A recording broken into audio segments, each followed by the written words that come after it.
C'est une grande histoire d'amitié et je trouve que c'est un acteur extraordinaire.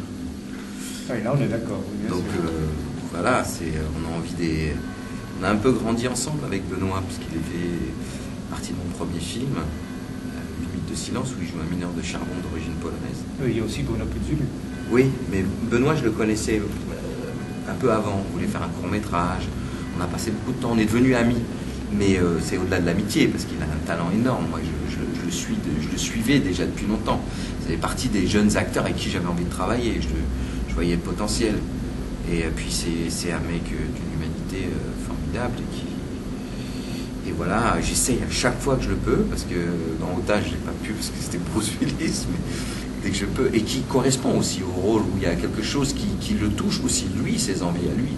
Par exemple, L'ennemi intime, c'est vraiment... En Nid Gap, c'est une envie de silence, et Nid Gap, c'est une envie de faire un film d'action qu'on partageait. Moi, j'avais de manière très très forte. Et j'avais aussi envie de faire un film de guerre, et à cette époque-là, j'en parlais à Benoît.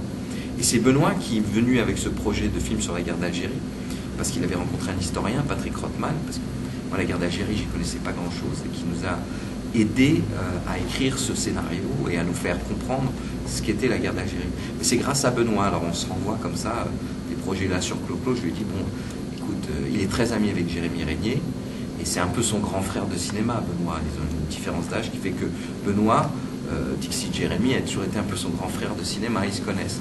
Et je trouvais que c'était intéressant de jouer sur cette relation d'amitié et de respect qu'ils ont dans leur métier, mais de la transposer avec un chanteur et un impresario.